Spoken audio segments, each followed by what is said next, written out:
በጉጉት ሲጠበቅ የነበረው ሳይታችን ተለቀቀ። የትላልቅ ንግዶች መነሻ በሆነችው ተክለ ሃይማኖት ዘመናዊ ዱባይ ስታንዳርድ ሞል በአንድ ዓመት ጊዜ ውስጥ ተረክበው ወደ ስራ የሚገቡበትን ከ25 ካሬ ሜትር ጀምሮ ከበቂ የመኪና ማቆሚያ ጋር ከግራውንድ ፍሎር እስከ 3ኛ ፎቅ ድረስ ለመኪና መለዋወጫ፣ ለኤሌክትሮኒክስ፣ ለስቶር፣ ለካፍቴሪያ ሁሉንም እንደ ምርጫው ነግዶ ለማትረፍ ገዝቶ ለማከራየት ሱቅ ከነገበያው አቅርበንሎታል። እንዲሁም ፒያሳ ወዳጅነት ፓርክ ፊት ለፊት ባለ 1 መኝታ በ3.6 ሚሊዮን ብር፣ ባለ 2 መኝታ በ5.8 ሚሊዮን ብር ሙሉ ክፍያ በመሸጥ ላይ እንገኛለን። ለበለጠ መረጃ ከታች ባለው ስልክ ይደውሉ። ሜሪትስ ፕሮፐርቲ። ሰላም ጤና ይስጥልኝ። የተወደዳችሁ የሰለዳ ሚዲያ አድማጭ ተመልካቾቻችን እንዴት ቆያችሁ? ለዕለቱ መራርጠን ወደ እናንተ ለማድረስ ያዘጋጀናቸው አዳዲስ ትኩስና ወቅታዊ መረጃዎችን ይዘን ቀርበናል። መረጃዎቻችን እየተከታተላችሁ እስከ ፕሮግራማችን ፍጻሜ ከኛ ጋር እንድትቆዩ ከወዲሁ በታላቅ አክብሮት ጋብዛለሁኝ። ትግራይ የኢትዮጵያ አካል ናት፣ ያለ ውይይትና ስምምነት የሚመጣ ለውጥ የለም ሲሉ ዶክተር ገብረየሱስ ተክሉ ገለጹ። በመቀሌ ዩኒቨርሲቲ መምህርና የግጭት አፈታት ባለሙያ የሆኑት ዶክተር ገብረየሱስ ተክሉ በሀገራችን ውስጥ ያለውን የፖለቲካ ቀውስ ለመፍታት ውይይትና ስምምነት ከሌለ ትግራይ ክልል ካለችበት የግጭት አዙሪት መውጣት አትችልም ሲሉ ገልጸዋል። ምሁሩ ለወጋታ ጋዜጣ እንደገለጹት ትግራይ ክልል ከጎረቤት ህዝቦች ጋር ያላት ግንኙነት በተለይም አጠቃላይ በኢትዮጵያዊነት አስተሳሰብ ያላት ግንኙነት ሳይስተካከል የሚመጣ ዘላቂ ለውጥ አይኖርም ብለዋል። ዶክተር ገብረየሱስ እንዳሉት በኢትዮጵያ ውስጥ ትልቁ ችግር የስልጣን ግጭት ሲሆን ስልጣን በሀገራችን የፈለከውን ሁሉ እንድታደርግ መድረክ ስለሚፈጥር የፖለቲካ ምሁራን የብሔር አጀንዳውን ለስልጣን እንደ ትግል አድርገው ተጠቅመውበታል ሲሉ አብራርቷል።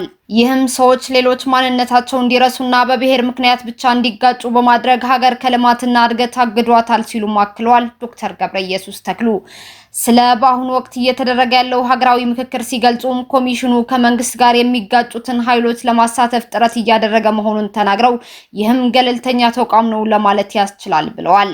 በኢትዮጵያ ይህንን ብቻ ተናገር እየተለመደ ነበር ያሉት ዶክተር ገብረየሱስ ሀገራዊ ምክክሩ በነጻነት ስሜትን የመግለጽ እድል ሰጥቷል ሲሉም አሞካሽተዋል።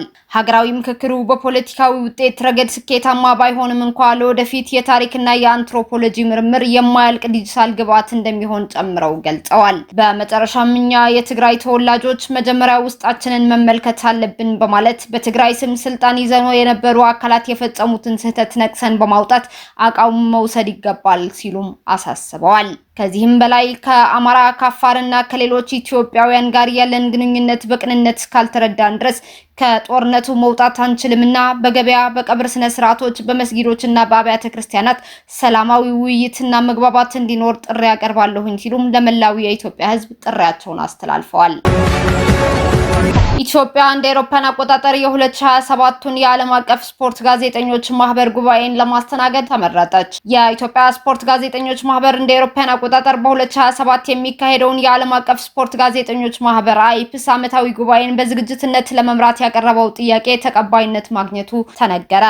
ታላቅ ዓለም አቀፍ መድረክ ኢትዮጵያ በስፖርቱ ዓለም ያላትን ስም የምታድስበትና የስፖርት ቤተሰቡን በአንድ ጣራ ስር የምታገኝበት ትልቅ እድል ተደርጎም ተወስዷል።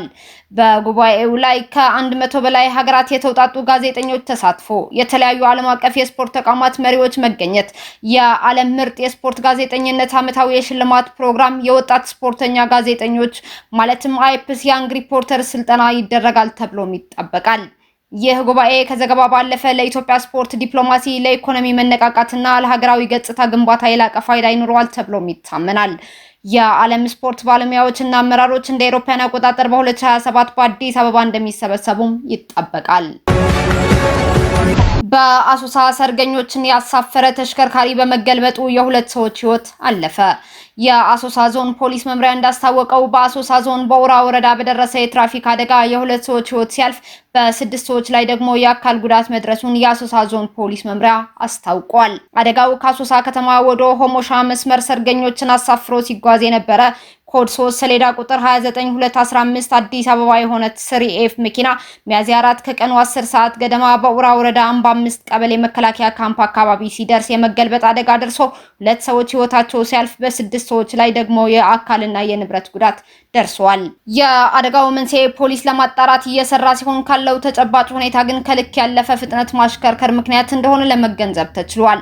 ማንኛውም አሽከርካሪ የትራፊክ ህግና ደንብ አክብሮ በማሽከርከር የዜጎችን ህይወት ከጥፋት ኃላፊነት እንዲጠብቁ የአሶሳ ዞን ፖሊስ መምሪያ አሳስበዋል።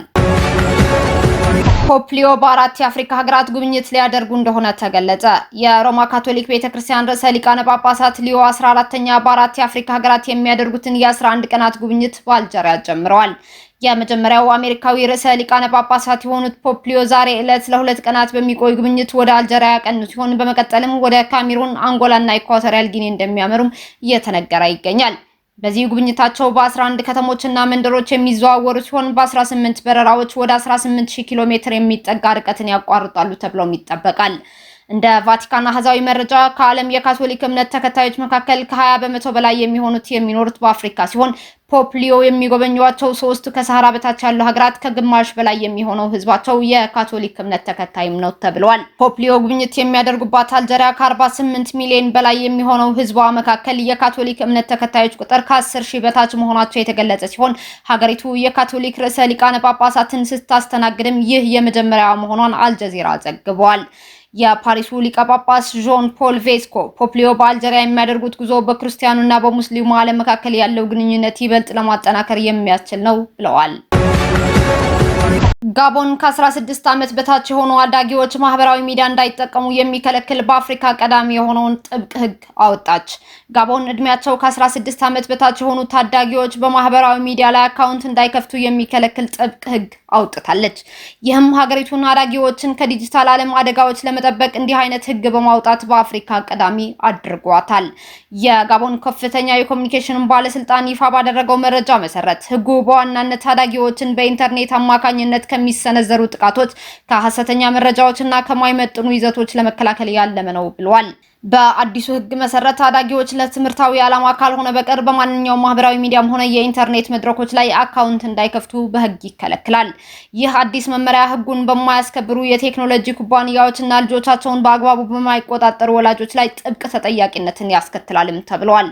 የጋቦን መንግስት የወሰደው ይህ እርምጃ እንደ ፌስቡክ እና ቲክቶክ ያሉ ግዙፍ የቴክኖሎጂ ኩባንያዎች ጠንካራ የእድሜ ማረጋገጫ ዘዴዎችን እንዲተገብሩና ህገወጥ አካውንቶችን በፍጥነት እንዲዘጉ የሚያስገድድም ጭምር ነው።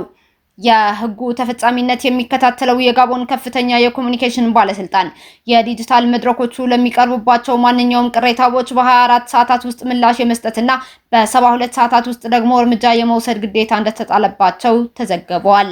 ይህ የጋቦን ውሳኔ አዳጊዎች የዲጂታል መድረኮች እንዳይጠቀሙ ለማድረግ በዓለም አቀፍ ደረጃ እየታየ ያለው እንቅስቃሴ የሚከተልም ጭምር ሆኗል።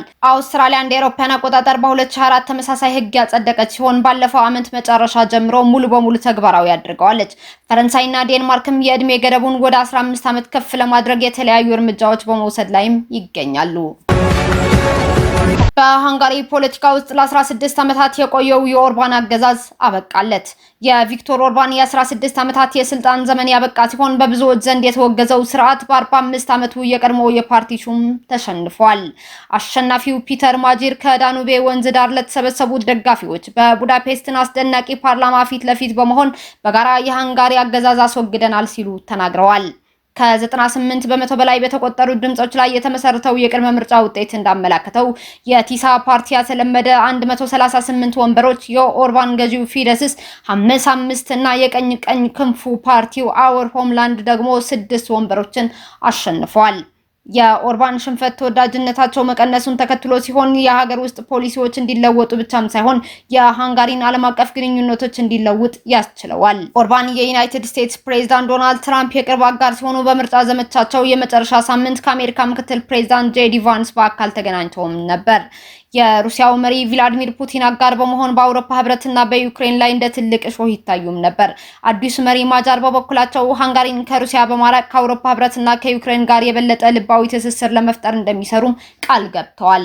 እስካሁን አብራችሁን ከኛ ጋር ስለነበራችሁ እያመሰገንኩኝ በሌሎች መረጃዎች እስክንመለስ እንደተለመደው የሶሎዳ ሚዲያ ቤተሰብ በመሆን ላይክ፣ ሼር፣ ሰብስክራይብ ማድረጋችሁን አትርሱ። አዳዲስ ትኩስና ወቅታዊ መረጃዎቻችን በቶሎ እንዲደርሷችሁ የደወል ምልክቷን ይጫኑ። ስኬት፣ ድልና ሰላም ለኢትዮጵያውያን። ሶሎዳ ሚዲያ